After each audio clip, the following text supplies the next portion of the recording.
जय हिंद दर्शकों, मैं हूं जितेंद्र दीक्षित। 4 पीएम महाराष्ट्र में आपका स्वागत है।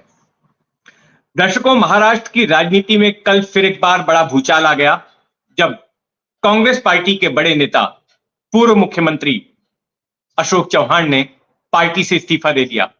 और ना केवल उन्होंने पार्टी से इस्तीफा दिया बल्कि अपनी विधानसभा की सदस्यता से भी इस्तीफा दे दिया। कल दोपहर को वो महाराष्ट्र विधानसभा के स्पीकर राहुल नार्वेकर से मिले और उन्हें अपना इस्तीफा सौंप दिया। और फिर नाना पटोले, जो कि महाराष्ट्र कांग्रेस के प्रमुख हैं, उनके पास पार्टी की प्राथमिक सदस्यता से इस्तीफे का पत्र भेज दिया। अशोक चौहान के पार्टी छोड़ने से, कांग्रेस छोड़ने से न केवल कांग्रेस को झटका लगा है बल्कि इसके साथ साथ महाविकास आघाड़ी, जो विपक्षी गठबंधन है, कांग्रेस, शरद पवार वाली एनसीपी और उद्धव ठाकरे वाली शिवसेना का, इस गठबंधन को भी एक बड़ा झटका लगा है। पहले से ही यह गठबंधन काफी कमजोर हो गया था जब साल 2022 में शिवसेना में बगावत हुई और साल 2023 में जब एनसीपी में बगावत हुई। अब जैसा कि आशंका जताई जा रही थी, जैसा कि कई लोग पहले से ही ये प्रेडिक्ट कर रहे थे कि अशोक चौहान बीजेपी में जा सकते हैं, तो आज वे बीजेपी से जुड़ रहे हैं। महाराष्ट्र बीजेपी के प्रदेश कार्यालय में उप मुख्यमंत्री देवेंद्र फडणवीस की मौजूदगी में अशोक चौहान ने बीजेपी में प्रवेश कर लिया। अब अशोक चौहान के छोड़ने से कांग्रेस को झटका जरूर लगा है, लेकिन एक और बड़ा झटका लगने वाला है राज्यसभा चुनाव के वक्त। इसी महीने 27 फरवरी को राज्यसभा की 6 सीटों के लिए, महाराष्ट्र में 6 सीटें जो खाली हुई हैं, उनके लिए चुनाव होने वाला है और उस चुनाव में भी कांग्रेस को झटका लग सकता है।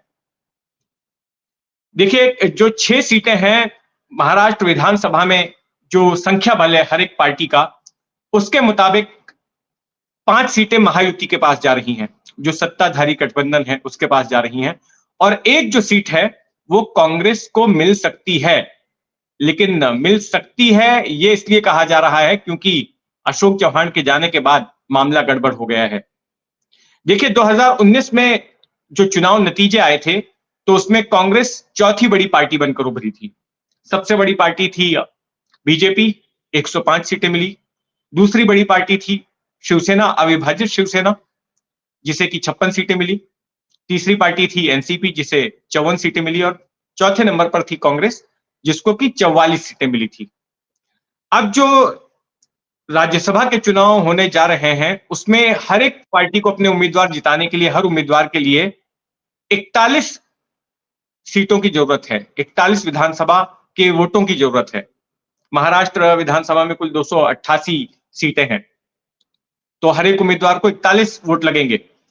अब ऐसे में अगर महायुति की बात करें तो महायुति के पास जो 5 सीटें हैं जो पुख्ता तौर पर उनके पास आ रही हैं, उनमें से 3 सीट बीजेपी को मिल रही है और बताया जाता है कि इन्हीं 3 में से कोई एक सीट जो है वो अशोक चौहान को दी जा सकती है। अशोक चौहान को बीजेपी राज्यसभा भेज सकती है।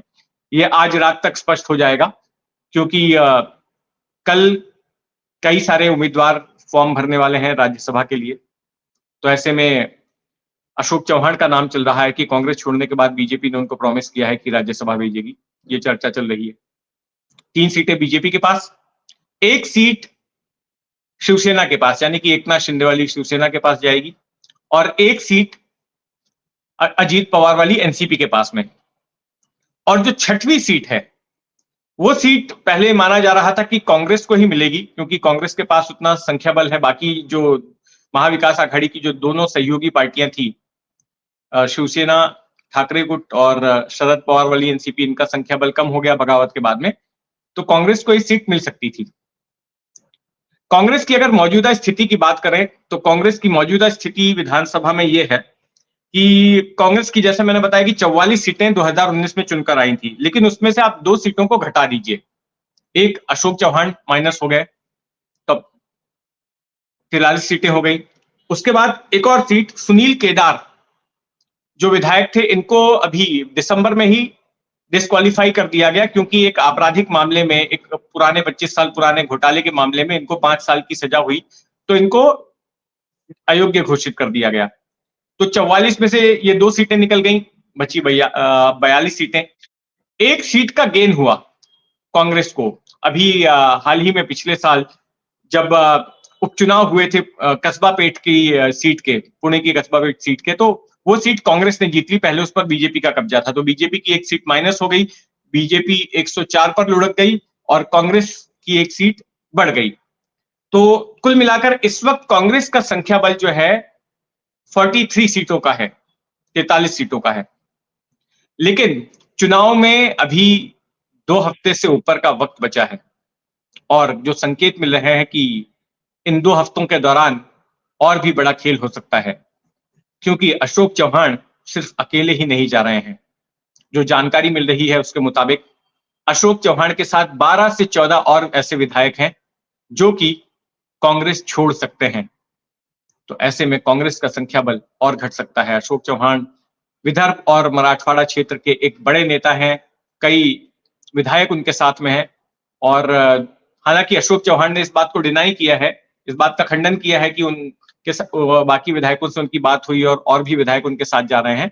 लेकिन सियासी गलियारों में जो चर्चा इस वक्त जोरों पर है वो यह है कि अशोक चौहान के साथ साथ कई एमएलए और एमएलसीज भी कांग्रेस छोड़ने वाले हैं और अगले हफ्ते 10 दिन में इसकी जानकारी मिलेगी। खुद देवेंद्र फडणवीस ने भी इस बात का कल संकेत दिया और उन्होंने कहा कि और भी कई कांग्रेस के नेता उनसे संपर्क में हैं और उन्होंने एक डायलॉग मारा कि आगे आगे देखिए होता है क्या।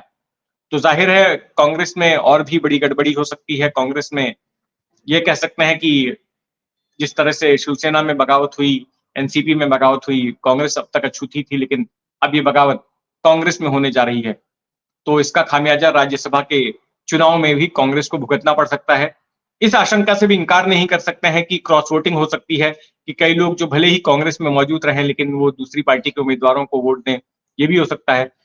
एक उम्मीदवार जो कि डाउटफुल माने जा रहे हैं वो है जीशान सिद्दीकी। जीशान सिद्दीकी के पिता बाबा सिद्दीकी अभी 4 दिन पहले ही कांग्रेस को छोड़कर एनसीपी से जुड़ गए। तो जीशान सिद्दीकी लेकिन अभी भी कांग्रेस में बने हुए हैं, लेकिन उनका भी जाना लगभग तय माना जा रहा है।